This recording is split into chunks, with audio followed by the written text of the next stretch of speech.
Hello everyone, welcome to ओकुल India के सबसे अफोर्डेबल लर्निंग प्लेटफॉर्म में आप सभी लोगों का एक बार फिर से बहुत बहुत स्वागत है।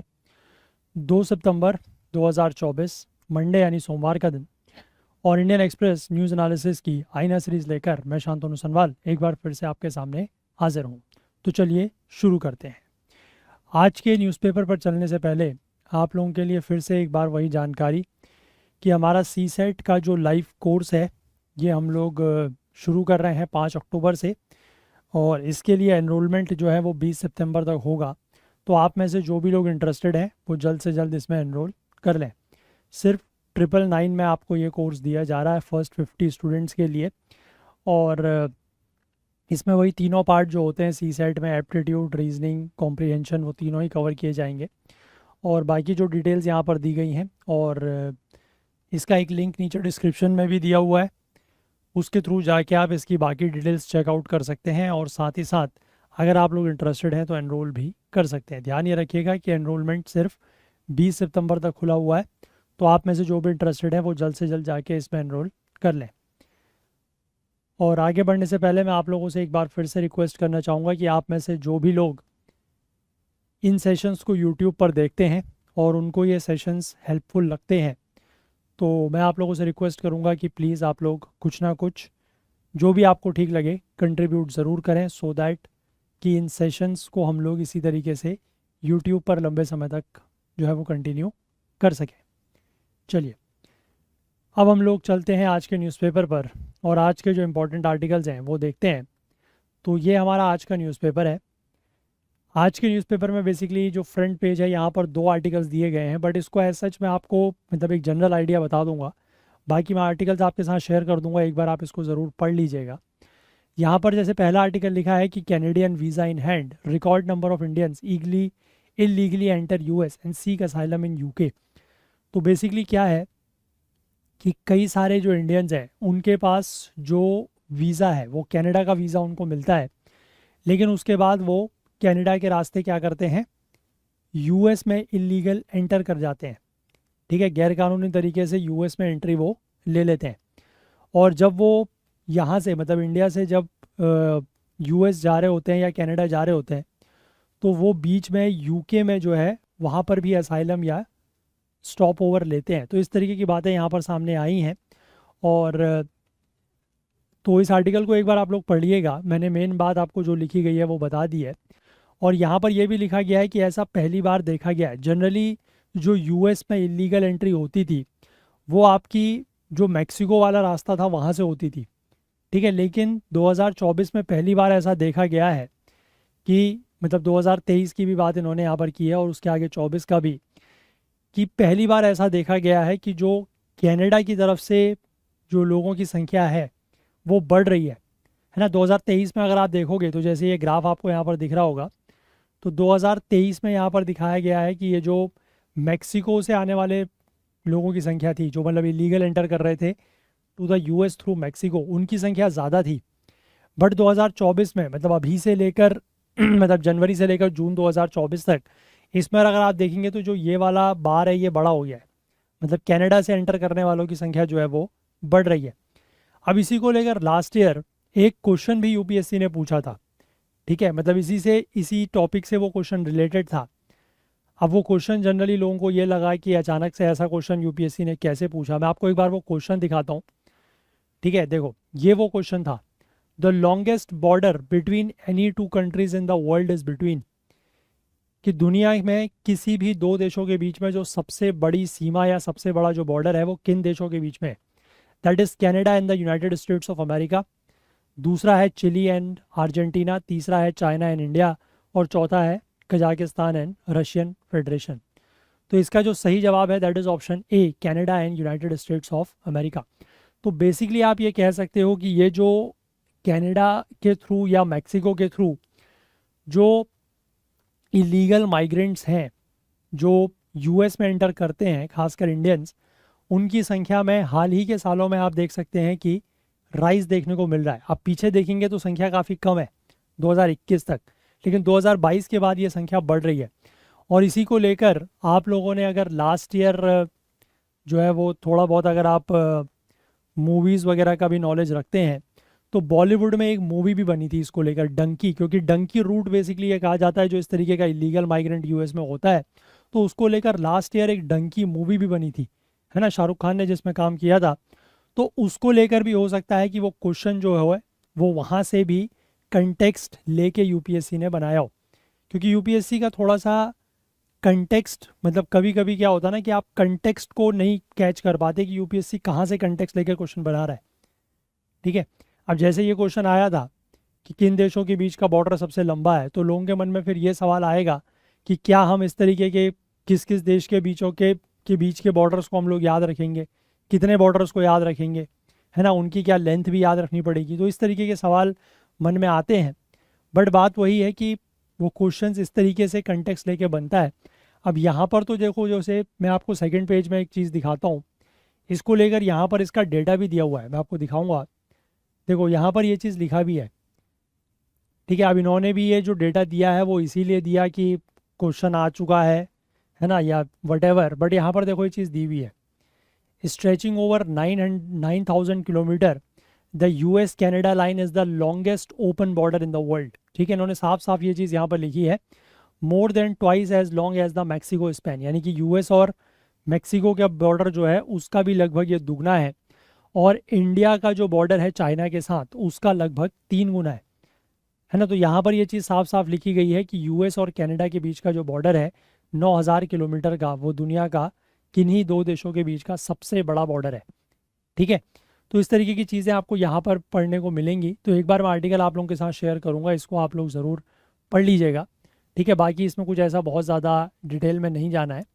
ठीक है, अच्छा, एक आर्टिकल मैं आपको यहाँ पर थोड़ा सा और बताऊँगा, that is Murmu wake up call to judiciary, poor afraid of going to courts. तो यहाँ पर बेसिकली जो हमारी प्रेसिडेंट है, ऑनरेबल प्रेसिडेंट द्रौपदी मुर्मू, इन्होंने जुडिशरी के लिए एक वेकअप कॉल दिया है। इन्होंने ये कहा है कि जुडिशरी में रिफॉर्म्स करने की ज़रूरत है, क्योंकि जो पुअर आदमी है, जो गरीब आदमी है, जो गांव का आदमी है, वो कोर्ट्स में जाने से डरता है, क्योंकि उसको ये लगता है कि वो कोर्ट में जाएगा तो पहली चीज़ तो ये कि उसको ये नहीं पता कि उसका जो मामला है, मतलब जो भी उसका इशू है, जो भी केस है, उसका निपटारा कितने सालों में होगा, फिर कितना उसमें पैसा खर्च होगा। तो इन सब चीज़ों को देखते हुए वो व्यक्ति, जो भी मतलब गरीब आदमी है, गांव का आदमी है, छोटी जगह का आदमी है, वो कोर्ट्स वगैरह जाने से डरता है। तो इसी को लेकर यहाँ पर एक टर्म भी दिया गया है, दैट इज़ नोन एज, देखो टर्म मैं आपको दिखाता हूँ, टर्म लिखा गया है black coat syndrome. I hope आपको ये टर्म यहाँ पर लिखा हुआ दिख रहा है। टर्म लिखा गया है black coat syndrome. Black coat syndrome basically term क्या है? अब ये आपसे एग्जाम में पूछा जा सकता है कि black coat syndrome recently seen in news is what. तो आपको इतना ध्यान रखना है कि ब्लैक कोट सिंड्रोम का मतलब है क्या, कि जैसे मान लीजिए कोई व्यक्ति कोर्ट में गया, ठीक है, कोई आम आदमी, मतलब अदर देन दी जो वहाँ काम करने वाले हैं या जो लॉयर्स हैं, जो जजेस हैं, उनके अलावा कोई आम व्यक्ति, आपके मेरे तरह कोई भी अगर व्यक्ति कोर्ट में जाता है, तो वो वहाँ का माहौल देख के, ठीक है, वहाँ का जिस तरीके का माहौल है वो माहौल देख के वो व्यक्ति डर जाएगा। तो उसको कहा गया है ब्लैक कोट सिंड्रोम। ठीक है, ये ध्यान रखना। अब इसी को लेकर इन्होंने एक अगला टर्म भी दिया, मैं आपको एक और टर्म दिखाता हूँ। इसी से इन्होंने जो है वो रिलेट करते हुए नेक्स्ट पेज पे एक और टर्म दिया है, वो भी मैं आपको दिखाता हूँ, that is known as white coat hypertension. White coat hypertension यहाँ पर एक टर्म दिया गया है। होप आपको मैं दिखाने की कोशिश करूँगा। देखो यहाँ पर ये टर्म दिख रहा है, आई होप आपको ये टर्म दिख रहा होगा, that is white coat hypertension. अब ये वाइट कोट हाइपरटेंशन का मतलब क्या है? इसका मतलब इन्होंने रिलेट किया है जो हॉस्पिटल्स होते हैं उससे, कि जैसे आप, मतलब वही हो गया कि आम आदमी जैसे किसी अस्पताल में या हॉस्पिटल में जाता है, तो वहाँ पर देखता है कि सब लोग जो डॉक्टर्स हैं, जो नर्सेज वगैरह हैं वहाँ की, उन सब ने एक वाइट कोट पहना हुआ है।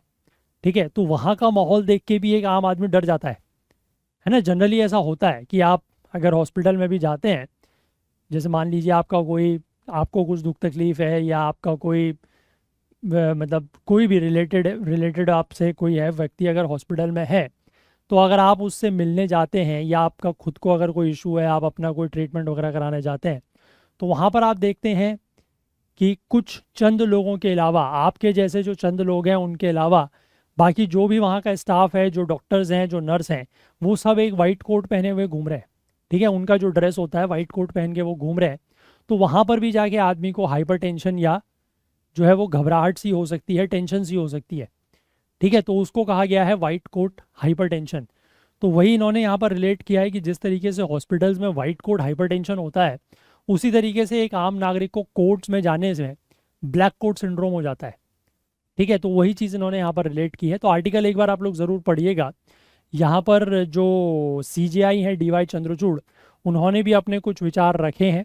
और कुछ पॉइंट्स आपको थोड़ा सा, अगर आप उन पॉइंट्स को मोल्ड कर पाएँ या थोड़ा सा उन पॉइंट्स को अगर आप एडजस्ट कर पाएँ अपने हिसाब से, तो आपको कुछ पॉइंट्स ऐसे भी मिलेंगे which is related to the judiciary reforms.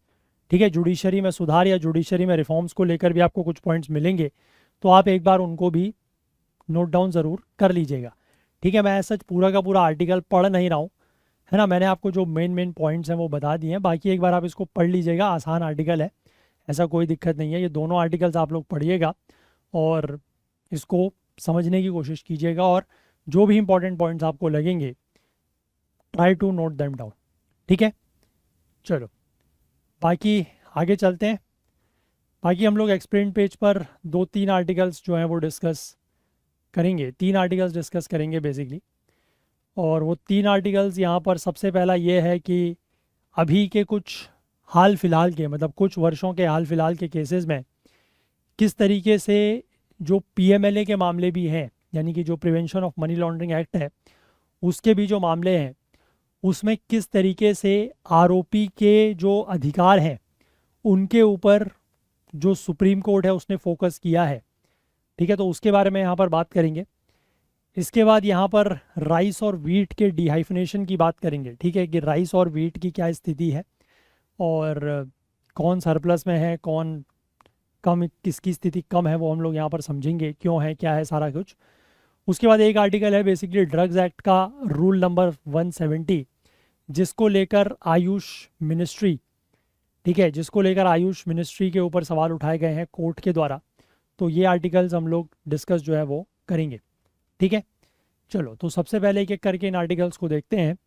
तो let's start with this first one, that is how supreme court has centred rights of the accused in recent PMLA cases. ठीक है, कि किस तरीके से हाल ही के जो PMLA के केसेस रहे हैं उनमें एक्यूज्ड के राइट्स, यानी कि जो एक्यूज्ड है, जो आरोपी है, उसके राइट्स या उसके अधिकारों को लेकर कैसे फोकस किया गया है सुप्रीम कोर्ट के द्वारा, तो वो यहाँ पर बात करते हैं। ठीक है, चलो तो सबसे पहले यहाँ पर ये लिखा है कि इन अ सीरीज ऑफ डिसीजंस, मतलब एक फैसले का मैं जिक्र नहीं कर रहा हूँ, कई सारे फैसलों का यहाँ पर जिक्र है। सुप्रीम कोर्ट ने हाईलाइट किया है the rights of the people accused of money laundering. ठीक है, जो ऐसे लोग जो आरोपी हैं मनी लॉन्ड्रिंग के, उनके भी अधिकारों को सुप्रीम कोर्ट ने हाईलाइट किया है, even in the face of stringent provisions on arrest and bail under the prevention of money laundering act 2002, जिसको PMLA भी कहा जाता है। और वो ऐसे समय पर सुप्रीम कोर्ट ने लोगों के अधिकारों को, या जो एक्यूज्ड हैं, जो आरोपी हैं, उनके अधिकारों को हाईलाइट किया है, जिस समय आपको पता है कि PMLA में जो अरेस्ट है और जो बेल के प्रोविजंस हैं, है ना, गिरफ्तार करने के और ज़मानत देने के जो प्रोविजंस हैं वो काफ़ी ज़्यादा कैसे हैं, स्ट्रिक्ट हैं। तब भी सुप्रीम कोर्ट ने एक्यूज्ड लोगों के अधिकारों के ऊपर जो है वो जोर दिया है। अब यहाँ पर केस का जिक्र किया गया है, 2022 का एक केस है, Vijay Madan Lal Chaudhary versus Union of India. पहले भी हम लोगों ने इस केस का जिक्र किया है। इसमें 3 जजों की bench led by justice AM Khanwilkar, जो अब रिटायर हो गए हैं, जिनको अब लोकपाल बना दिया गया है। ठीक है, इन्होंने जितने भी PMLA के प्रोविजंस को चैलेंज किया गया था, इन सबको उन्होंने जो है वो ठीक माना, अपहेल्ड किया, including the restrictive bail conditions and the wide powers of investigation and arrest granted to the ED। ठीक है, इसमें यह भी शामिल था कि जो बेल कंडीशंस है वो काफ़ी ज़्यादा रेस्ट्रिक्टिव है, मतलब आसानी से बेल इसमें नहीं मिलती है। और ED को जो इन्वेस्टिगेशन या जांच की जो बहुत ज़्यादा पावर्स दी गई हैं, अरेस्ट करने की पावर्स दी गई हैं, उन सबको भी इन्होंने ठीक माना। ठीक है, इस 3 जजों की बेंच ने। And these powers have been recently reined in through smaller interventions. हालांकि इन पावर्स को अभी कुछ कोर्ट ने कुछ दखल दिया है, कुछ इंटरवेंशंस किया है, तो थोड़ा उनको कम किया गया है। ठीक है, अब इसके बाद देखो ग्राउंड ऑफ अरेस्ट को लेकर अगर हम बात करें तो पीएमएलए का जो सेक्शन 19 है वो ईडी को ये पावर देता है अरेस्ट करने की, गिरफ्तार करने की, if the material it possesses gives it reason to believe an individual is guilty of money laundering. ठीक है, यानी कि पीएमएलए का जो सेक्शन 19 है वो ईडी को ये पावर देता है किसी व्यक्ति को गिरफ्तार करने की, किस आधार पर, कि अगर ईडी के पास कोई ऐसा मटेरियल है ना, कोई ऐसा मटेरियल ईडी पोजेस कर रहा है जिसके बेसिस पर ये रीज़न टू बिलीव है। ठीक है, मतलब ईडी के पास ये एक बिलीव करने का, भरोसा करने का एक कारण है कि वो व्यक्ति जो है मनी लॉन्ड्रिंग का गिल्टी है, तो उस व्यक्ति को गिरफ्तार किया जा सकता है। The accused must be informed of the grounds of arrest as soon as may be. अब जिस व्यक्ति को गिरफ्तार किया जा रहा है उसको किस आधार पर गिरफ्तार किया गया है, ये grounds of arrest as soon as may be, जितना जल्दी हो सके उतना जल्दी उसको इन्फॉर्म करना होगा। विजय मदन लाल चौधरी वाला जो केस था उसमें कोर्ट ने ये कहा कि that the ED is not bound to supply the accused with a copy of enforcement case information report similar to an FIR and is only bound to inform them of the grounds for arrest। तो basically इस case में ये कहा गया था कि EC इस चीज़ को लेकर बाउंड या बाध्य नहीं है कि वो आरोपी को जो ECIR होता है, मतलब जैसे FIR होता है उसी तरीके की एक कॉपी होती है ECIR की, वो कॉपी देना एक्यूज्ड को ज़रूरी नहीं है, उसके लिए ईडी बाध्य नहीं है। बट ईडी सिर्फ इस बात के लिए बाध्य है कि वो एक्यूज्ड को उसका जो ग्राउंड ऑफ अरेस्ट है कि किस आधार पर उसको गिरफ्तार किया जा रहा है वो बता दे। अब उसके बाद इस इशू को डिटेल में डिस्कस किया गया फिर से, Pankaj Bansal versus Union of India 2023 का केस। इसमें यह कहा गया कि it found that the grounds were informed orally in some cases and writing in others, कि जो ग्राउंड ऑफ अरेस्ट हैं, जो गिरफ्तारी का आधार है, वो कुछ केसेस में तो लिखित में बताया जाता है, कुछ केसेस में ओरली मौखिक बता दिया जाता है। तो कोर्ट ने यह कहा कि an accused has the fundamental right to be informed of the grounds of arrest under article 20 of the constitution of India.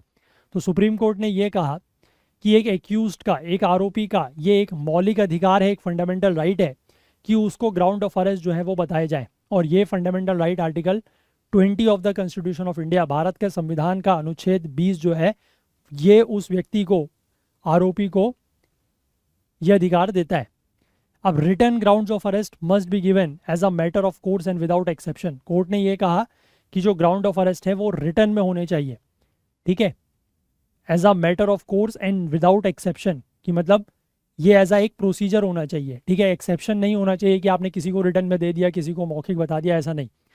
Without this the arrest would be illegal and invalid.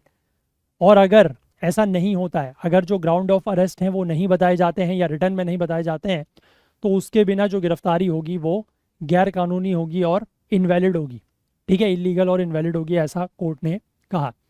इसके बाद under trials को लेकर की bells को लेकर अगर हम बात करें तो CRPC 1973 का जो सेक्शन 436A था वो ये कहता था कि अगर कोई पर्सन को has been detained for up to half of the maximum period of imprisonment for that offence while the trial or investigation is underway they shall be released on bail।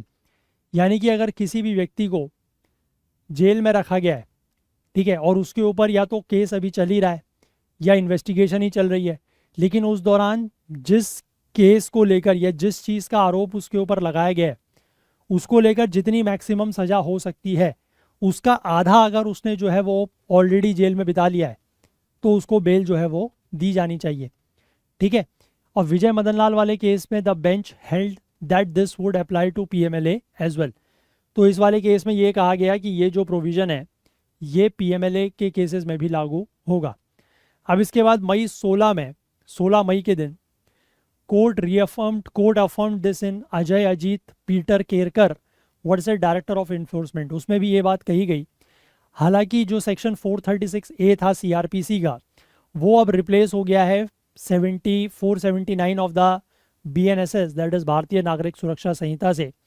अब वो बेसिकली PMLA के cases को कैसे impact कर रहा है, देखो उसमें ये लिखा गया है, इस सेक्शन का जो नया एक्सप्लेनेशन है वो ये कहता है कि that if more than one offence और multiple cases are pending against someone, कि अगर किसी व्यक्ति के खिलाफ एक अपराध या एक से ज़्यादा केसेस जो है वो पेंडिंग हैं, that is common in money laundering cases, the section on bail would not apply, तो उसके ऊपर ये सेक्शन जो है वो लागू नहीं होगा।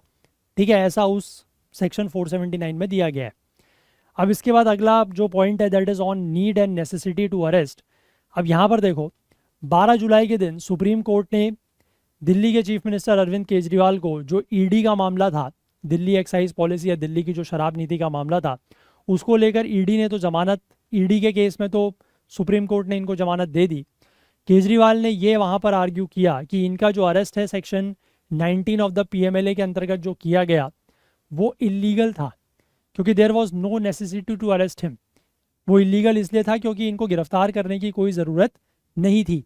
उन्होंने ये क्लेम किया कि जिस मटेरियल के आधार पर ईडी ने इनको अरेस्ट किया है वो मटेरियल ईडी के पास जुलाई 2023 से था, जबकि इनकी गिरफ्तारी जो है वो मार्च 2024 में की गई है। ठीक है, ठीक है, तो ईडी ने कहा, मतलब इन्होंने कहा कि ईडी के पास मटेरियल तो पिछले 1 साल से था, लेकिन ईडी ने गिरफ्तार किया इनको 2024 में, तो इनको गिरफ्तार करने की कोई ज़रूरत नहीं थी।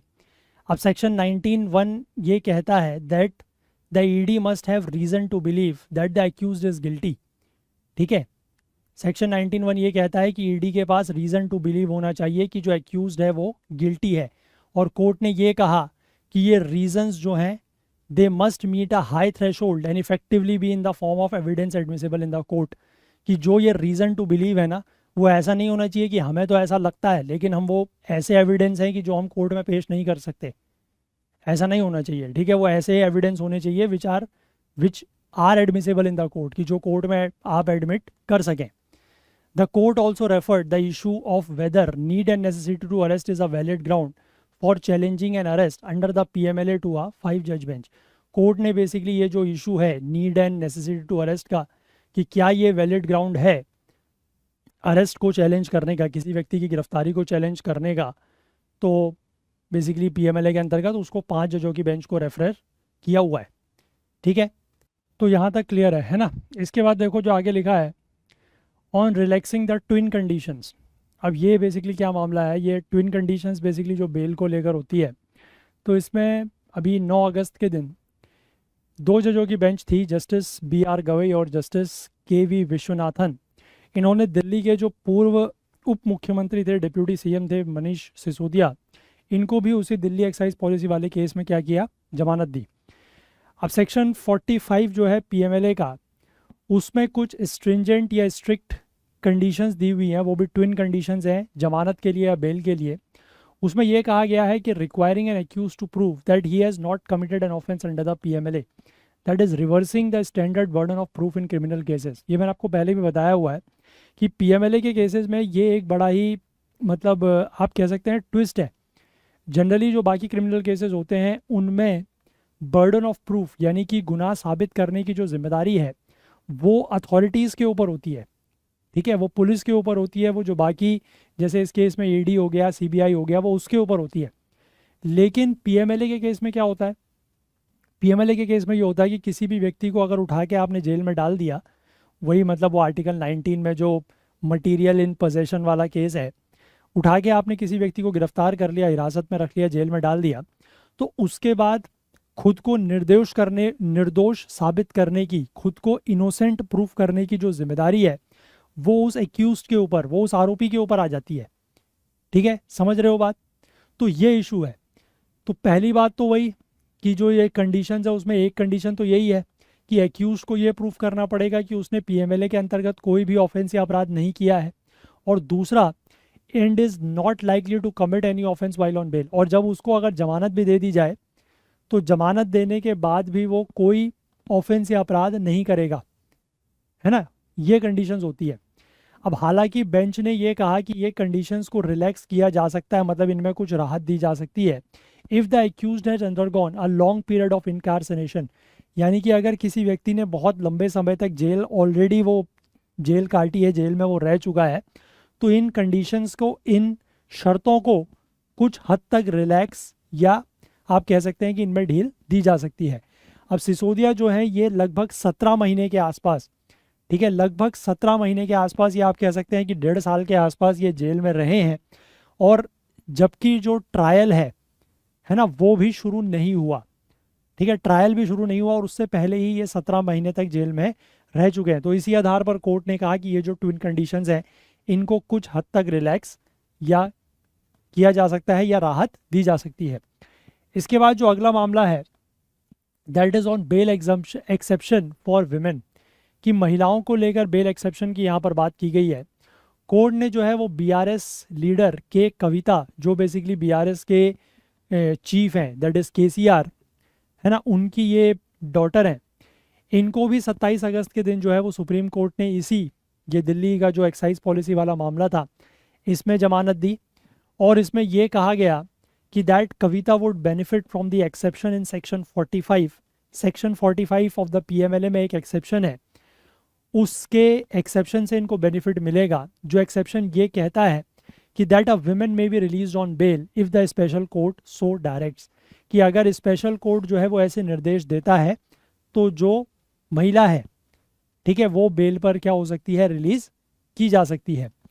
अब जो दिल्ली हाई कोर्ट का रीजनिंग थी इस बारे में, दिल्ली हाई कोर्ट ने जब बेसिकली के कविता की बेल को डिनाई किया था जुलाई के महीने में, और किस आधार पर डिनाई किया था कि वो जो है एक वेल एजुकेटेड, एक अच्छी पढ़ी लिखी महिला है, and she could not be consider a vulnerable women under the exception, कि सेक्शन 45 के अंतर्गत जो महिलाओं को लेकर एक्सेप्शन दिया गया है, दिल्ली हाई कोर्ट की ये रीजनिंग थी, ये तर्क था कि वो सिर्फ वल्नरेबल वुमेन्स के लिए है, ठीक है, और ये जो हैं ये एक वेल एजुकेटेड, एक अच्छी खासी पढ़ी लिखी महिला है, तो इनको आप वल्नरेबल वुमेन नहीं कह सकते और इनको उस एक्सेप्शन का फ़ायदा जो है वो नहीं मिलना चाहिए। तो यहाँ पर सुप्रीम कोर्ट की बेंच ने दिल्ली हाई कोर्ट के इस तर्क को, इस रीजनिंग को रिजेक्ट करते हुए ये बातें कही और ये कहा कि दैट द जज totally miss directed her self while denying the benefit, कि जब दिल्ली हाई कोर्ट के जज ने इस बेनिफिट को डिनाई किया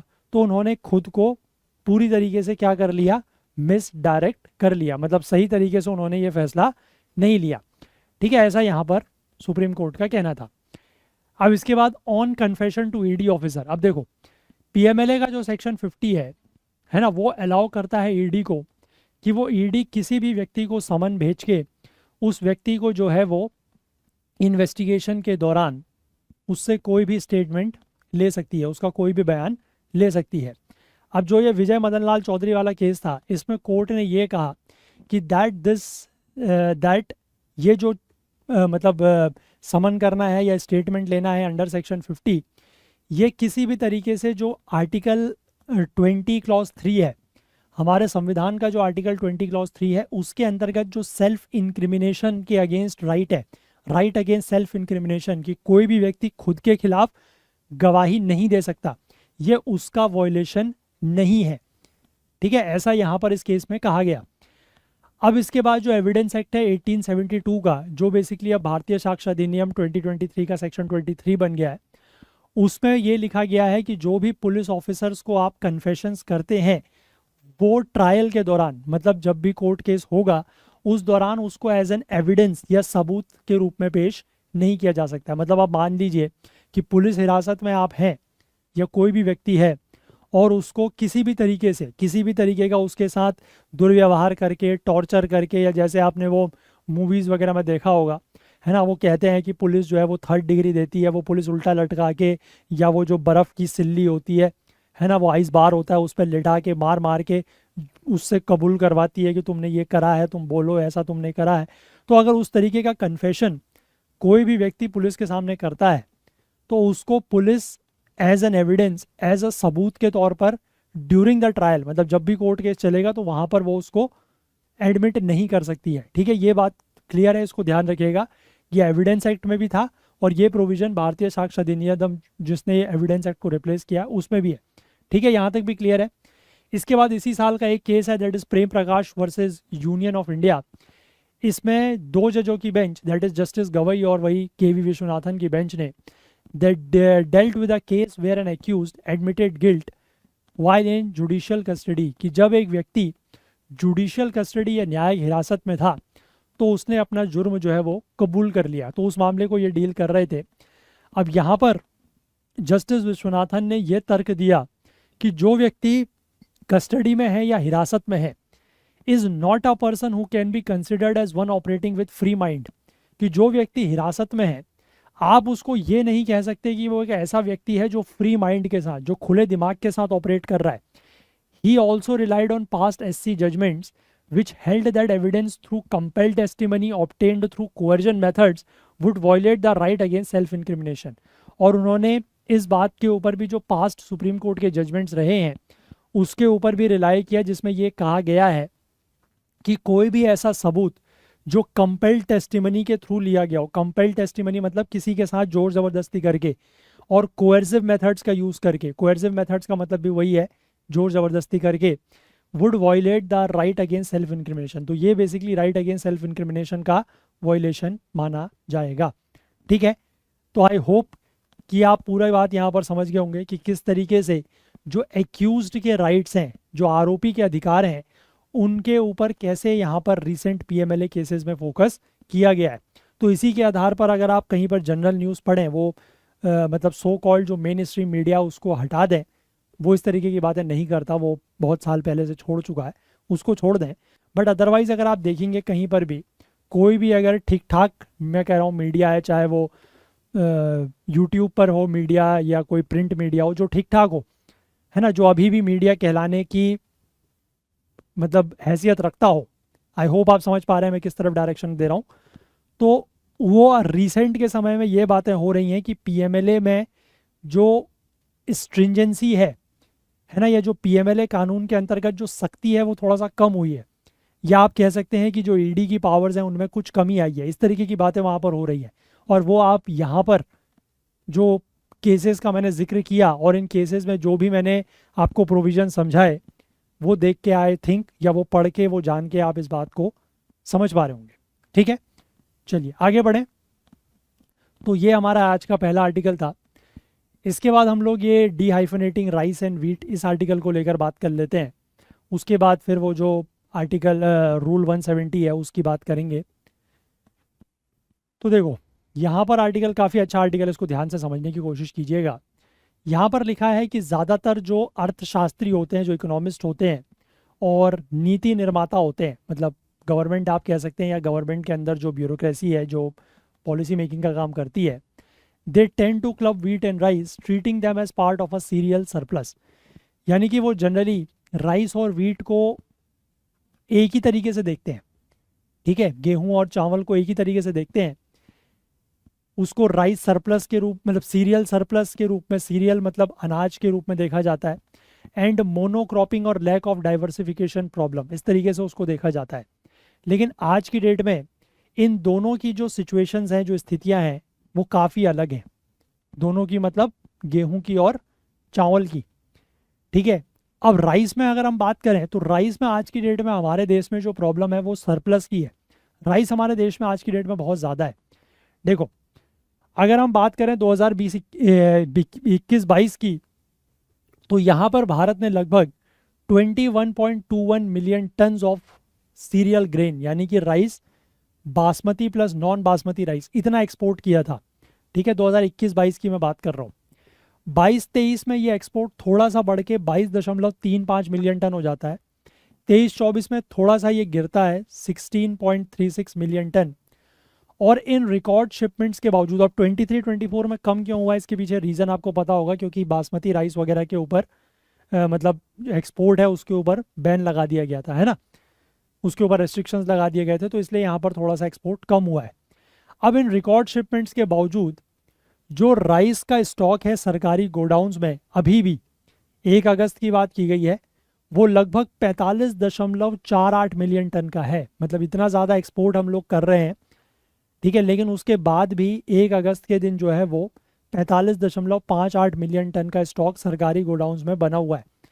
और ये इस डेट के लिए, मतलब 1 अगस्त की डेट के लिए ये ऑल टाइम हाई है। मतलब अभी तक का कुछ अगर आप रिसेंट ईयर्स में देखेंगे तो उनमें से ये सबसे ज़्यादा है।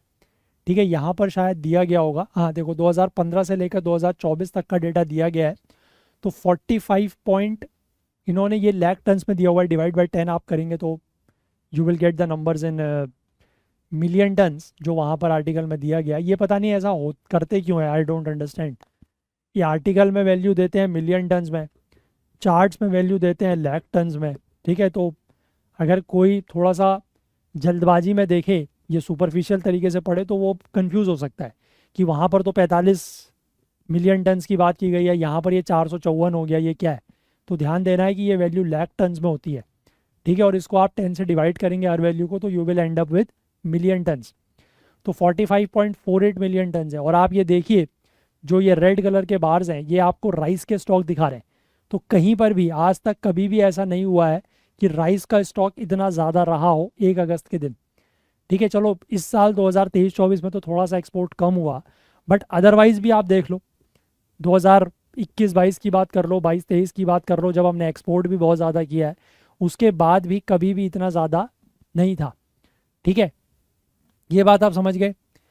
अब इसके बाद ये तो बात हो गई राइस की, कि राइस में हमारे वहाँ सरप्लस अभी बना हुआ है। अभी इसके पीछे क्या रीज़न है वो आगे देखेंगे, लेकिन पहले देखो वीट की बात। अब वीट के लिए जो कहानी है वो अलग है। ठीक, वीट में अगर हम बात करें तो जो एक्सपोर्ट है वो लगातार गिर रहा है पिछले कुछ वर्षों से। 2021-22 में जहां वीट का एक्सपोर्ट 7.24 मिलियन टन था, 2022-23 में ये गिर के 4.69 मिलियन टन हुआ, और 23-24 में तो एकदम ही गिर गया 0.19 मिलियन टन। क्यों? क्योंकि मई 2022 में सरकार ने जो है वो वीट के एक्सपोर्ट के ऊपर पूरी तरीके से बैन लगा दिया। ठीक, तो इन सब के बावजूद अब देखो 2023-24 में तो हमने मतलब नाम मात्र का एक्सपोर्ट किया है 0.19 मिलियन टन, लेकिन इसके बावजूद 1 अगस्त के दिन अगर हम सेंट्रल पूल का स्टॉक्स देखें, मतलब वही सरकारी गोडाउंस का अगर स्टॉक देखें, तो वो सिर्फ 26.81 मिलियन टन है। ठीक है, जो कि हाल ही के वर्षों में अगर हम देखेंगे तो इस डेट के लिए, यानी कि 1 अगस्त के लिए की डेट के हिसाब से बहुत कम है। ठीक है, 2008 में एक बार ऐसी स्थिति आई थी जब 24.38 मिलियन टन रह गया था 1 अगस्त के दिन, और एक बार 2022 में हुआ है जब 26.65 मिलियन टन था। उसके बाद तीसरा सबसे लोएस्ट है ये इस साल का। ठीक है, तो आप बात समझ रहे हैं, राइस को हम लोग एक्सपोर्ट कर रहे हैं, ठीक है, उसके बाद भी स्टॉक बना हुआ है। वीट का एक्सपोर्ट बिल्कुल एक तरीके से बंद हो गया था लास्ट ईयर, लेकिन उसके बाद फिर भी वीट का स्टॉक काफ़ी कम है। तो इसका मतलब क्या है कि कहीं ना कहीं जो है वो इशू वीट में दिखाई दे रहा है, वीट के प्रोडक्शन में इशू दिखाई दे रहा है। उसी को लेकर अब आगे बात करेंगे। देखो, तो यूजुअली क्या होता है कि इस समय पे, मतलब साल के इस समय पे अगस्त के आसपास, जो राइस का स्टॉक है वो वीट के स्टॉक से कम होता है। ठीक है, इसके पीछे रीज़न क्या है कि जो वीट है that is harvested and marketed in April June, क्योंकि वीट बेसिकली एक राबी क्रॉप है, सर्दियों के समय पे लगाई जाती है ना। अभी अक्टूबर नवंबर के टाइम पर जब ये धान वगैरह की कटाई हो जाती है उसके बाद, और इसकी हार्वेस्टिंग फिर वही लगभग मार्च के आसपास होती है ना। और मार्च अप्रैल के बाद कटाई वगैरह होके फिर ये मार्केट में आती है अप्रैल से जून में। तो वीट उस समय आती है मार्केट में, गेहूँ। और जबकि जो मेन खरीफ राइस की क्रॉप है वो आती है अक्टूबर में। तो आप ये समझिए कि मार्केट में जून के आसपास में, ठीक है, मई जून के आसपास में गेहूं आया है। तो गेहूं मई जून में आया है तो अगस्त तक तो रहना चाहिए। और राइस जो है वो एक तरीके से पूरा साल राइस का ख़त्म हो गया, और राइस की अभी नई फसल आई नहीं है, वो अक्टूबर में आएगी। पूरा साल ऑलमोस्ट, मतलब राइस की फसल जो है वो अक्टूबर में आती है, अक्टूबर नवंबर के आसपास, है ना, क्योंकि खरीफ फसल है। अक्टूबर नवंबर में आएगी और उसके बाद पूरा साल चलेगी। ठीक है, पूरा साल चलेगी। तो आप ये समझ सकते हो कि इस समय, मतलब अगस्त से शुरू होके अगले साल के, सॉरी अक्टूबर से शुरू होके अगले साल के अगस्त आने तक तो ऑलमोस्ट आप कह सकते हो कि राइस का पूरा साल कंप्लीट हो गया है। तो राइस का स्टॉक तो कम होना चाहिए। और वीट जो है वो अप्रैल मई जून के आसपास बाजार में आया है, और जून से लेकर अगस्त तक कितने ही महीने हुए, बीच में एक जून हुआ और एक जुलाई हुआ, है ना। तो अगस्त तक तो रहना चाहिए स्टॉक अच्छा खासा, लेकिन यूजुअली ऐसा होता था। ठीक है, यूजुअली इसीलिए ऐसा होता था, ये जो कंडीशन है उसकी वजह से। लेकिन पिछले 3 सालों में 1 अगस्त के दिन अगर हम देखें तो वीट का जो स्टॉक है वो कम दिखाई दे रहा है as compare to that of rice. यही चीज़ यहाँ पर टेबल में भी दिखाई गई है। ये ब्लू और रेड कलर के जो बार्स हैं इनके ऊपर आप नज़र डालिएगा, पिछले 3 साल से पहले आप देखिएगा तो हमेशा आपको 1 अगस्त के दिन जो ब्लू वाला बार है वो बड़ा दिखाई देगा as compare to that of red ones, यानी कि वीट ज़्यादा था, वीट का स्टॉक ज़्यादा था। लेकिन पिछले 3 सालों में 22, 23, 24 में आप देखिए कि जो ब्लू कलर के बार्स हैं इनकी हाइट काफ़ी छोटी हो गई है as compare to the red bars. इसका मतलब क्या है? इसका मतलब क्या है? इसका मतलब यही है कि वीट का स्टॉक जो है वो कम हो रहा है as compare to that of rice. ठीक है, यहाँ तक बात समझ गए। इसके बाद आगे क्या लिखा है? Production issue in wheat. मैंने आपको वही बताया कि वीट में कुछ ना कुछ तो प्रोडक्शन का इशू है, इसीलिए वीट इतना कम हो रहा है। अब देखो, राइस जो है वो जनरली दोनों सीजन्स में उगाया जाता है। खरीफ सीज़न जो मतलब साउथ वेस्ट मानसून का सीज़न है उसमें भी उगाया जाता है, और कहीं कहीं पर विंटर का और स्प्रिंग का जो राबी सीज़न है वहाँ पर भी उगाया जाता है।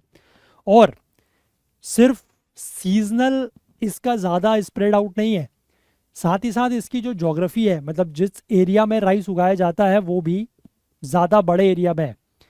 ठीक है, टेबल 1 में हमें 16 ऐसे राज्य दिखाए गए हैं जो अक्रॉस इंडिया स्प्रेड आउट है, जहाँ पर 2 मिलियन टन या उससे ज़्यादा का राइस प्रोड्यूस हो रहा है। ठीक है, अब देखो ये 16 जो राज्य हैं इनका यहाँ पर जिक्र किया गया है। ये वो 16 राज्य हैं जहाँ पर कम से कम 2 मिलियन टन या उससे ज़्यादा का राइस प्रोड्यूस हो रहा है। वेस्ट बंगाल, उत्तर प्रदेश, पंजाब, तेलंगाना, उड़ीसा, छत्तीसगढ़, आंध्र प्रदेश, बिहार, तमिलनाडु, मध्य प्रदेश, आसाम, हरियाणा, कर्नाटक, महाराष्ट्र, झारखंड और गुजरात। तो आप ये देख सकते हो कि 16 ऐसे राज्य हैं जहाँ पर प्रोडक्शन इतना ज़्यादा हो रहा है राइस का। ठीक है, समझे? और इसके बाद वीट की अगर हम बात करें तो वीट की एक तो एक ही क्रॉप होती है, सिंगल राबी क्रॉप होती है, और सिर्फ 8 ऐसे राज्य हैं जो 2 मिलियन से ज़्यादा का प्रोडक्शन कर रहे हैं। और ये भी सारे के सारे इनकी जो ज्योग्राफी है वो भी थोड़ा सा रेस्ट्रिक्टेड है। नॉर्दर्न साइड, मतलब नॉर्दर्न स्टेट्स, सेंट्रल और वेस्टर्न इंडिया में है ये राज्य। देखो ये वो 8 राज्य हैं जिनका जिक्र किया गया है जहाँ पर वीट का प्रोडक्शन 2 मिलियन टन से ज़्यादा है। उत्तर प्रदेश, मध्य प्रदेश, पंजाब, हरियाणा, राजस्थान, बिहार, गुजरात, महाराष्ट्र।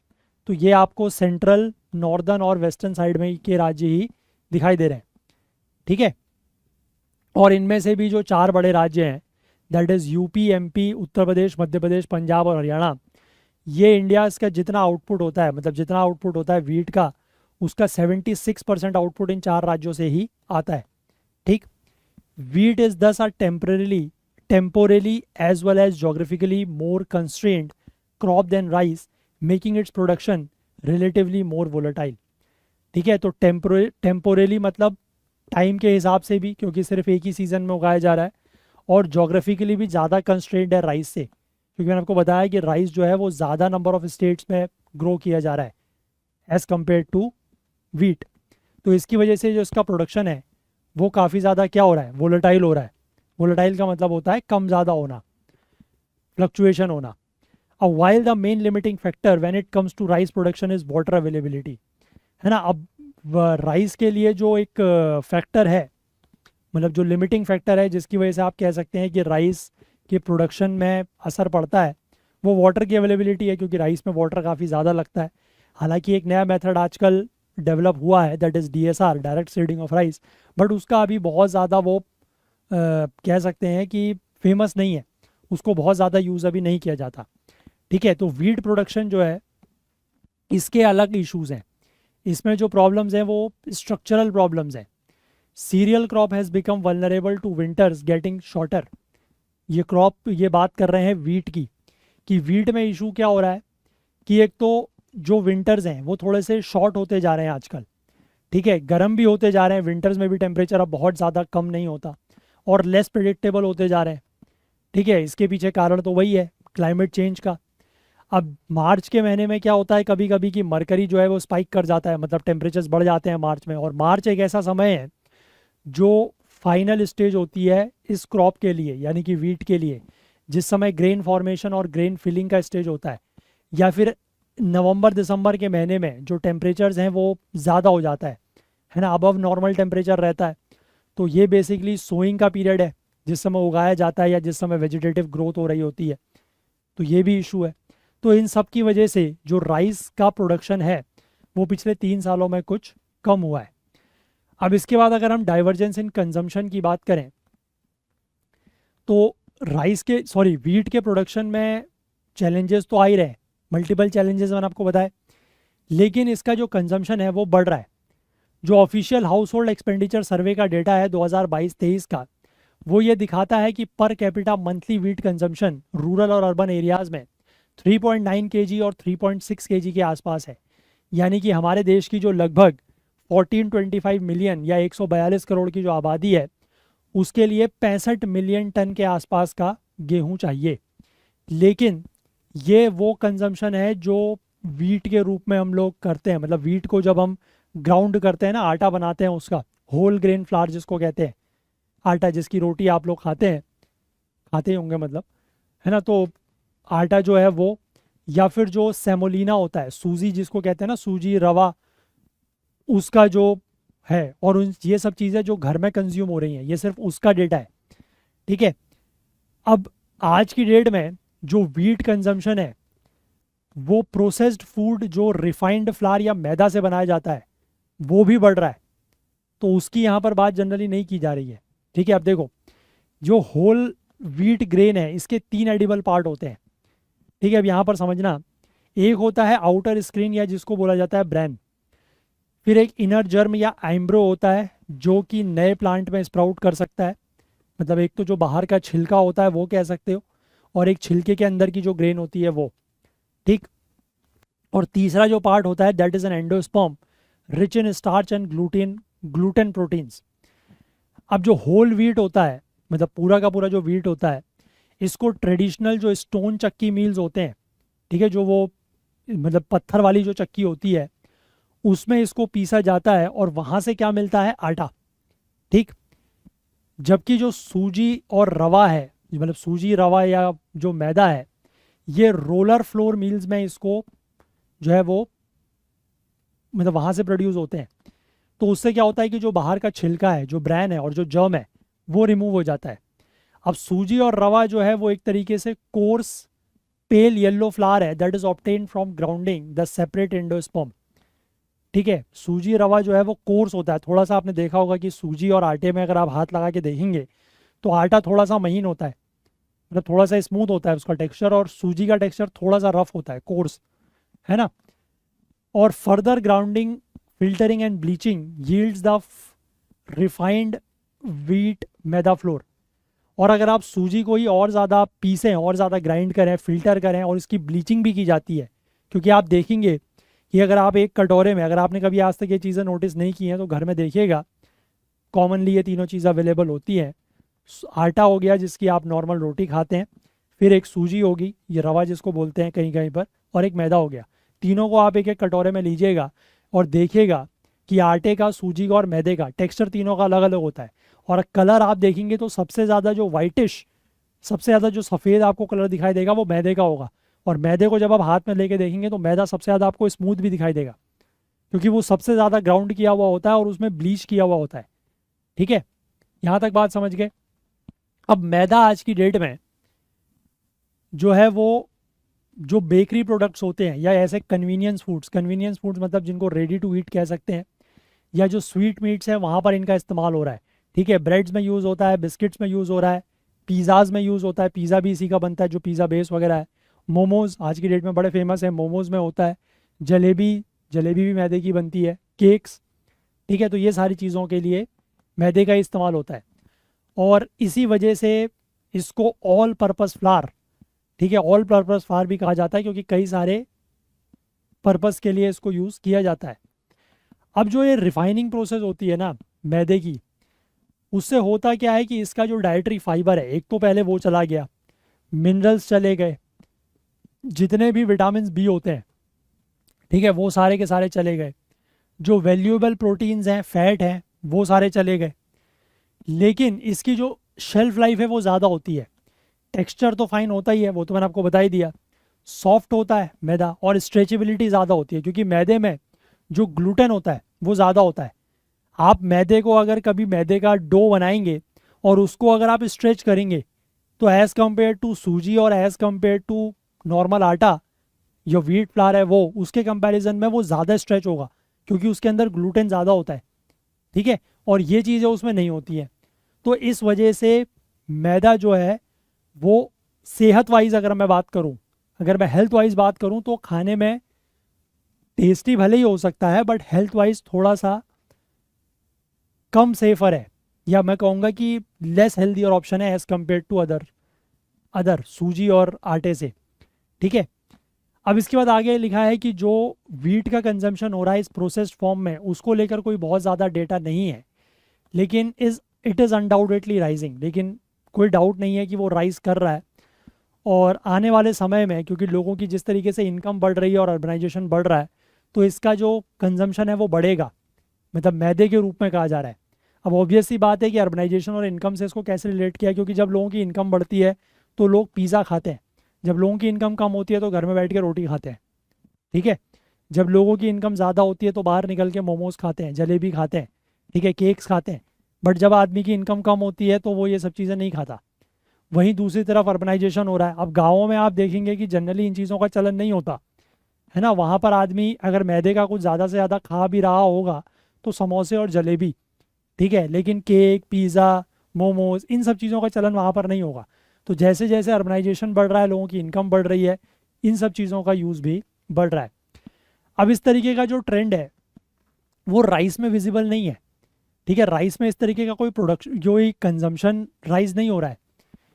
ठीक है, जहाँ पर प्रोसेसिंग और convenience food innovations have seemingly not gone beyond, उसमें कुछ जो कन्वीनियंस फूड के जो इनोवेशंस हैं वो भी, मतलब अब राइस का क्या ही बनाओगे, इडली बन जाएगी, ठीक है, डोसा बन जाएगा, कुछ मुरुक्कू लिखा हुआ है, अभी पता नहीं क्या होता है मुरुक्कू, ठीक है, ये बन जाएगा, पफ्ड मरमरा मुरमुरा हो जाएगा, बिरयानी डिशेस बन जाएंगी। इससे ज़्यादा राइस का आप क्या ही बना सकते हो। ठीक है, बट वीट की बहुत सारी चीज़ें बन रही हैं अदर अलग अलग फॉर्म में। अब इसके बाद पॉलिसी इम्प्लीकेशंस की यहाँ पर ये कहा गया है, एक यहाँ पर roller flour mills federation of India के प्रेसिडेंट है प्रमोद कुमार, उनका ये कहना है कि एक एवरेज साउथ इंडियन जो है आज के समय में take wheat in some form at least in one meal daily, कि आज की डेट में जो एक साउथ इंडियन है, जो एक दक्षिण भारतीय है, वो वीट को किसी ना किसी फॉर्म में दिन में एक बार तो खा रहा है। लेकिन rice is has not caught on in the north like wheat has in the south, मतलब वीट का कंजम्पशन साउथ की तरफ बढ़ रहा है, लेकिन नॉर्थ में इस तरह ऐसा राइस को लेकर नहीं है। नॉर्थ में आज भी लोगों को जो है वो क्रेज़ आटे का ही है, रोटी का ही है। मतलब खाते होंगे वैसे आप, ऐसा नहीं है कि अगर आप नॉर्थ इंडियन है तो आप चावल नहीं खाते हैं, खाते हैं, बट उतना ज़्यादा क्रेज़ अगर नॉर्थ इंडिया में देखा जाए तो वो रोटी का ज़्यादा है। ठीक है, बाहर भी अगर आप कहीं पर देखेंगे तो आपको पूरी, पराठे, है ना, भटूरे, इस तरीके की चीज़ें, मैं फिर आप मैदे की बनी कचौड़ी, ये ज़्यादा मिल जाएगी नॉर्थ इंडिया में, है ना। बाकी चीज़ें उतनी ज़्यादा राइस वाली नहीं मिलेंगी, मतलब इडली डोसा, है ना, मतलब मिलती हैं बट मैं कंपैरेटिवली बात कर रहा हूँ, ठीक है, तुलनात्मक तौर पे। अब इसके बाद लिखा गया है कि इंडिया में लगभग 1500 के आसपास ये जो रोलर फ्लोर मिल्स हैं ये हैं, जो लगभग एक दिन में 500 से 50 से 500 टन वीट प्रोसेस कर रही हैं, सूजी, मैदा, रवा या ब्रांड जर्म, जिसमें भी आप कह सकते हैं उसमें। तो these are bigger than the stone chakkis, और ये स्टोन चक्की जो होती है वो उनसे बड़ी हैं, जो लगभग एक घंटे में 50 से 300 किलो आटा प्रोड्यूस कर रही हैं।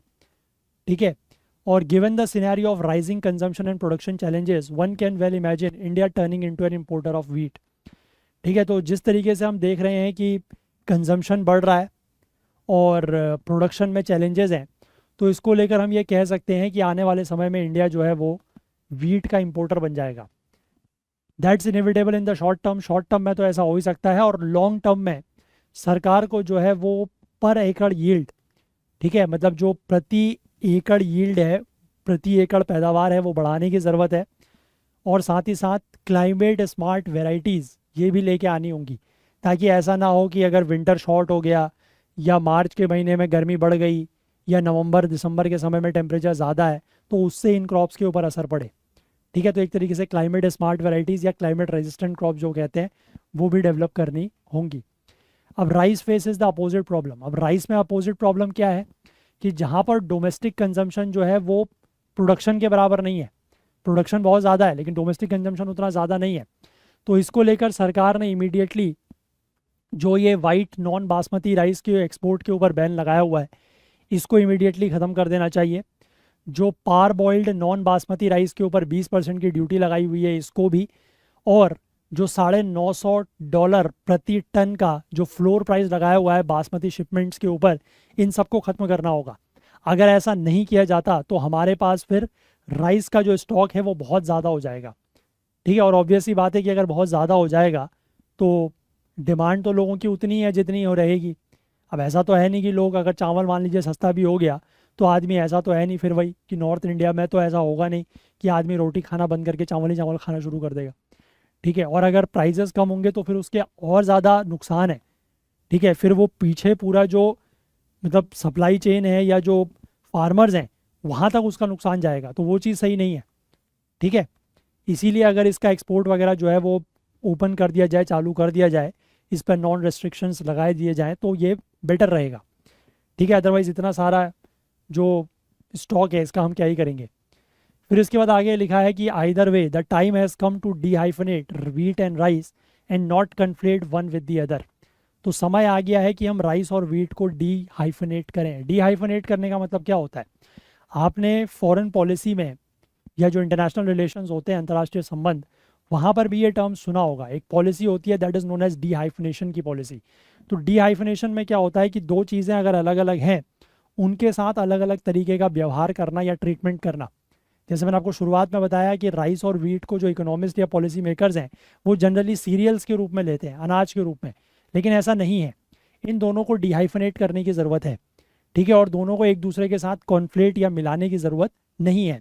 The two cereals are grains apart in terms of the issue faced both today and in the foreseeable future. तो ये जो दोनों अनाज हैं, जो दोनों सीरियल्स हैं, ये एक दूसरे से बहुत ज़्यादा अलग हैं। जिस तरीके के ये इशू या समस्याएं फेस कर रहे हैं, चाहे वो आज की बात हो या आने वाले भविष्य की बात हो, तो दोनों में इनकी समस्याएं जो हैं वो काफ़ी अलग हैं। ठीक है, क्लियर हो गई बात? चलिए, तो ये वाला आर्टिकल भी आई होप कि आपको समझ में आया होगा। इसके बाद हम लोग आगे बढ़ें, एक अगले आर्टिकल की बात करते हैं, rule 170 of the drugs act. ठीक है, ड्रग्स एक्ट के रूल 170 की बात करेंगे। तो ये किस बारे में बात कर रहा है? Over which Ayush ministry was pulled up. देखो, यहाँ पर basically justices Hima Kohli and Sandeep Mehta, ये जो सुप्रीम कोर्ट का मामला चल रहा है अगेंस्ट पतंजलि आयुर्वेद, उस मामले की सुनवाई के दौरान इन्होंने आयुष मिनिस्ट्री को पुल अप किया है। मतलब आयुष मिनिस्ट्री से पूछा है कि जो उसने 1 जुलाई को नोटिफिकेशन जारी किया जिसमें ये कहा कि state licensing authorities not to take और initiate any action under rule 170 of the drugs and cosmetics act.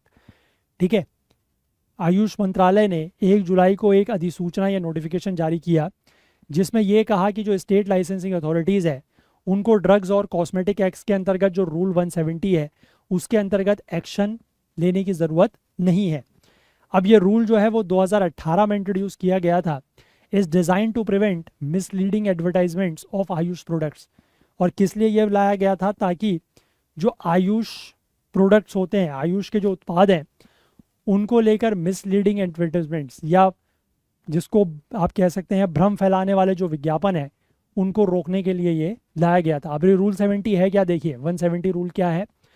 2018 में सरकार जो है वो लाती है एक rule 170 to govern the manufacture, storage and sale of medicine in the country. ठीक है, कि दवाइयों की, देश में दवाइयों की मैन्युफैक्चरिंग, उनका स्टोरेज और उनकी सेल को गवर्न करने के लिए रूल 170 लाया जाता है। Specially for controlling in appropriate advertisement of Ayurvedic सिद्ध एंड यूनानी मेडिसिन। और ख़ासकर जो आयुष दवाइयाँ हैं, जो आयुर्वेदिक सिद्ध या यूनानी मेडिसिन है, उनके अप्रोप्रिएट एडवर्टीजमेंट्स के ऊपर, मतलब उनका अगर सही विज्ञापन नहीं हो रहा है तो उसके ऊपर नियंत्रण या कंट्रोल करने के लिए ये रूल 170 लाया गया। अब ये रूल जो है ये प्रोहिबिट करता है, प्रतिबंध कर लगाता है आयुष ड्रग मैन्युफैक्चरर्स के ऊपर कि वो अपने प्रोडक्ट्स को without approval and allotment of a unique identification number for the state licensing authority, कि स्टेट लाइसेंसिंग अथॉरिटी से बिना अप्रूवल के और बिना उनसे यूनिक आइडेंटिफिकेशन नंबर लिए हुए वो अपने जो प्रोडक्ट्स हैं उसको एडवर्टाइज नहीं कर सकते, उसका विज्ञापन नहीं कर सकते। कौन? जो आयुष ड्रग मैन्युफैक्चरर्स हैं वो, ऐसा ये रूल कहता है।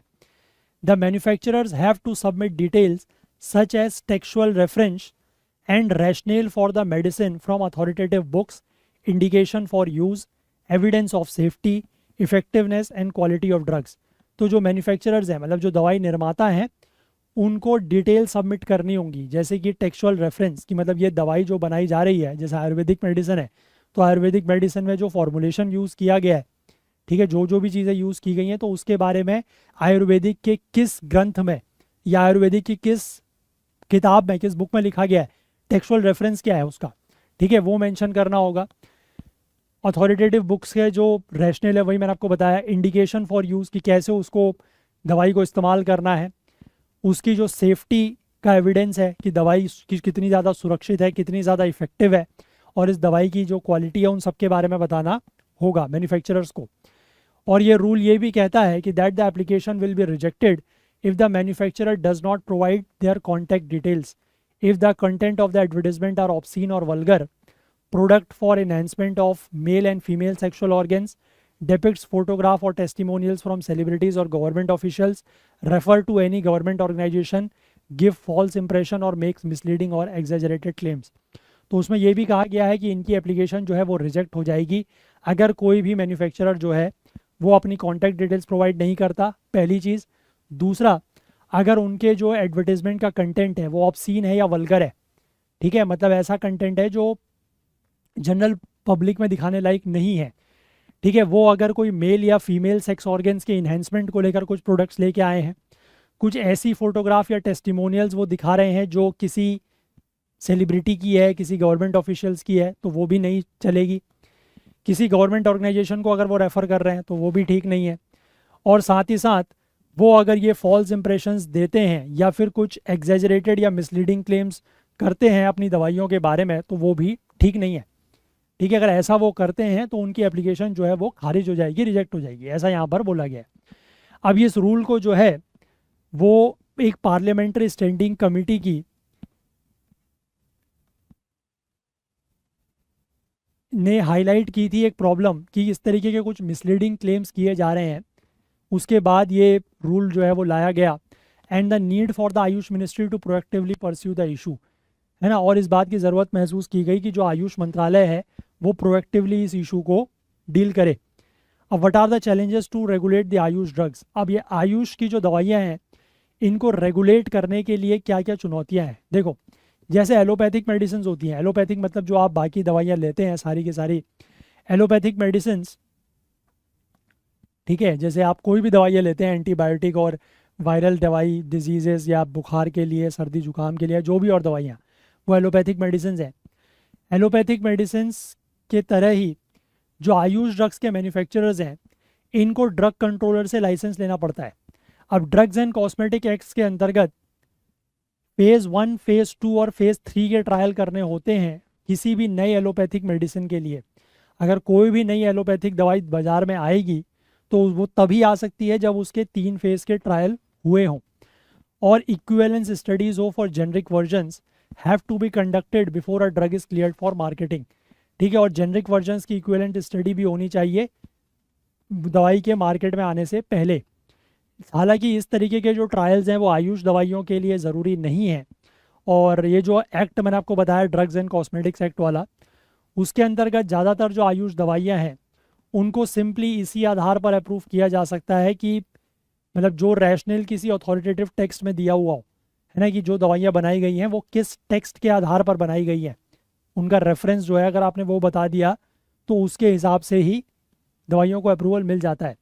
Safety trials have to be conducted only for formulations that use around 60% 60 specific ingredients listed in the act, ठीक है। सेफ्टी ट्रायल सिर्फ उन्हीं दवाइयों के लिए करने की ज़रूरत है जिसमें जो एक्ट में मेंशन है सिर्फ 60 स्पेसिफिक इंग्रेडिएंट्स, अगर आपकी दवाई में ये चीज़ें हैं तो सेफ्टी ट्रायल करने की ज़रूरत है। जैसे कि स्नेक वेनम, यानी कि अगर आपने सांप का कोई जहर वगैरह यूज़ किया है अपनी दवाई में, ठीक है, होता है वो आयुष दवाइयों में, स्नेक हेड अगर आपने यूज़ किया है, हैवी मेटल जैसे कि आर्सेनिक या मरकरी का आप इस्तेमाल कर रहे हैं, या कुछ कॉपर सल्फेट जैसे कंपाउंड्स का अगर आपने इस्तेमाल किया हुआ है, तो सेफ्टी ट्रायल करने की ज़रूरत पड़ती है।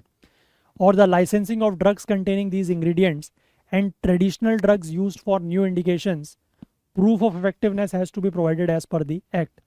और इन ड्रग्स का जो लाइसेंसिंग है, मतलब जो भी जिन भी दवाइयों में इस तरीके के इंग्रेडिएंट्स हैं, उनकी लाइसेंसिंग के लिए, और जो ट्रेडिशनल ड्रग्स यूज़ हो रही हैं और न्यू इंडिकेशंस, मतलब नए किसी भी बीमारी के लिए, तो उसमें प्रूफ ऑफ इफेक्टिवनेस जो है वो प्रोवाइड करना होता है एज पर दी एक्ट, कि ये दवाई जो है वो कितनी ज़्यादा प्रभावी है। अब why did Ayush ministry direct licensing authorities to ignore the rule? अब आयुष मंत्रालय जो है उसने क्यों लाइसेंसिंग अथॉरिटीज़ को ये डायरेक्ट किया, जो जुलाई 1 तारीख की जुलाई की नोटिफिकेशन थी उसके बात कर रहे हैं, कि क्यों आयुष मंत्रालय ने लाइसेंसिंग अथॉरिटीज़ को ये बोला कि वो इस रूल को इग्नोर करें। अब आयुर्वेद, सिद्ध और यूनानी ड्रग्स टेक्निकल एडवाइजरी बोर्ड यानी कि आसुड टैप की जो एक एक्सपर्ट बॉडी है जो actions relating to the regulation of Ayush drugs उसको लेकर रिकमेंडेशन देता है, इसने मई 2023 की मीटिंग में ये कहा कि rule 770 could be omitted as amendment in drugs and magics remedy act. ठीक है, उसने ये अपनी मीटिंग में 2023 में ये कहा कि रूल 170 को ओमिट किया जा सकता है as amendments in drugs and magics remedies act. ये एक दूसरा लॉ है जो मिसलीडिंग एडवर्टीजमेंट्स को रोकता है। Were also being taken up by the health and Ayush ministries, कि ये जो एक्ट है, क्योंकि इसमें भी जो अमेंडमेंट्स है, इसमें कुछ अमेंडमेंट्स किए जा रहे हैं जो हेल्थ और आयुष मिनिस्ट्री के द्वारा, जिनका मतलब ये अमेंडमेंट्स इनके द्वारा किए जा रहे हैं, तो इसलिए इस रूल को जो है वो ओमिट किया जा सकता है। तो इसी कंटेक्स्ट में जो आयुष मिनिस्ट्री है उसने ये रिकमेंडेशन दिया कि इस रूल को जो है वो इग्नोर किया जा सकता है। लेकिन अब कोर्ट ने यहाँ पर इसको फटकार लगाई है कि तुमने ऐसा कैसे कह दिया कि इस रूल को इग्नोर किया जा सकता है। ठीक है, तो ये रूल बिल्कुल भी इग्नोर नहीं हो सकता है। और रूल बेसिकली क्या कहता है? रूल वही कहता है कि आपको स्टेट लाइसेंसिंग अथॉरिटीज़ जो हैं वहाँ से अप्रूवल लेना होगा, है ना, एडवर्टीजमेंट्स वगैरह करने के लिए। और एडवर्टीजमेंट्स में ये इस तरीके के जो फालतू क्लेम है वो नहीं होने चाहिए। ठीक है, ये सारी बातें यहाँ पर बताई गई हैं। क्लियर हो गई बात? चलिए, तो यही आर्टिकल्स थे। और बाकी जो शुरुआती पेज के 2 आर्टिकल्स हैं, है ना, एक वो कनाडा वाला जो मैंने बताया इलीगल माइग्रेशन वाला, और एक वो जो कोर्ट्स वाला था। ठीक है, कि गरीब आदमी जो है वो कोर्ट जाने में घबरा रहा है, डर रहा है, वो वाला। वो दोनों आर्टिकल्स एक बार आप लोग पढ़िएगा। ठीक है, मैंने थोड़ा सा आपको उसमें मतलब एक रेफरेंस दिया है कि क्या क्या चीज़ें हैं, बट एक बार पढ़िएगा ज़रूर। क्लियर है? चलो, तो आप में से जो भी लोग आईना सीरीज़ की मंथली कंपाइल्ड पीडीएफ्स लेना चाहते हैं उनके लिए जो ऑप्शंस अवेलेबल हैं वो ये सारे हैं। ठीक है, मंथली अगर आप लेना चाहें तो eight less than ₹2 per day आपको 59 रुपीज़ में मिल जाती है। जून और जुलाई की ऑलरेडी लॉन्च्ड है, और सितंबर अब आ चुका है, तो अगस्त की भी बहुत जल्द हम लोग इसको भी लॉन्च कर देंगे। और बाकी अगर आप 16 महीने की लेना चाहते हैं तो 680 रुपये में आपको मिल जाएगी। अगर आप 12 महीने की लेना चाहते हैं तो 510 रुपये में मिल जाएगी। अगर आप 8 महीने की लेना चाहते हैं तो 345 रुपये में, और अगर 4 महीने की लेना चाहते हैं तो 175 रुपये में आपको मिल जाएगी। ठीक है, और बाकी तो मंथली मैंने आपको बता दिया, less than ₹2 per day only available at 59 rupees. ठीक है, और बाकी आप हमारे ऐप को जो है वो प्ले स्टोर से ज़रूर डाउनलोड करें। और अगर आपने हमारे किसी भी वीडियो कोर्स में एनरोल किया हुआ है तो आप वीडियोस को डाउनलोड कर सकते हैं और ऑफलाइन भी देख सकते हैं। बाकी हमारे आईना सीरीज़ के जो कोर्सेज़ हैं, सितंबर मंथ का कोर्स कोशिश करेंगे कि आज इवनिंग तक या कल तक लॉन्च हो जाए। तो आप में से जो लोग जिन्होंने मतलब ये 3 मंथ या 6 मंथ्स वाले कोर्स में एनरोल किया हुआ है, दैट इज़ जुलाई टू सितंबर या जुलाई टू दिसंबर, तो उनके लिए वो अवेलेबल हो जाएगा। बाकी जो लोग एनरोल करना चाहते हैं वो कर सकते हैं, मंथली वाले में भी कर सकते हैं, या आप इनमें से भी किसी में कर सकते हैं, आपकी जिसमें भी इच्छा हो। ठीक है, इसी तरीके के कोर्सेज़ हमारे पास पास्ट के भी अवेलेबल हैं, है ना, मंथली, 3 मंथ, 6 मंथ्स के, लास्ट ईयर के भी अवेलेबल हैं। और अच्छा, मैं एक चीज़ आपको ये बता दूं कि आप में से जिन लोगों ने भी इन लास्ट ईयर के कोर्सेज़ में एनरोल किया हुआ था, ठीक है, 2023 वाले, तो ये ध्यान रखिएगा कि इन कोर्सेज़ की वैलिडिटी इस महीने के अंत तक है। ठीक है, ये मैं आपको क्लियर कर दूं, बाद में फिर ये मत कहिएगा कि सर ये कोर्सेज़ हमने परचेज़ किए थे, ये कोर्सेज़ जो है वो हमें नहीं मिल रहे हैं, नहीं दिख रहे हैं। तो इनके अंदर जो भी पीडीएफ्स वगैरह हैं, ठीक है, चाहे डेली वाली हो या मंथली कंपाइल्ड पीडीएफ हो। आपको अगर कुछ भी डाउनलोड करनी है तो वो कर लें, ठीक है। इस पूरे के पूरे मंथ में 30 सितंबर के दिन ये कोर्सेज जो हैं वो आपके आईडी से हट जाएंगे, ठीक है, ये ध्यान रखिएगा। क्लियर है बात? चलिए, और बाकी 12 महीने की अगर आप कंपाइलेशन पीडीएफ नोट्स लेना चाहते हैं लास्ट ईयर के, जुलाई 2023 से लेकर जून 2024 के बीच में, तो वो भी आपको 499 रुपीज़ में मिल जाएंगे।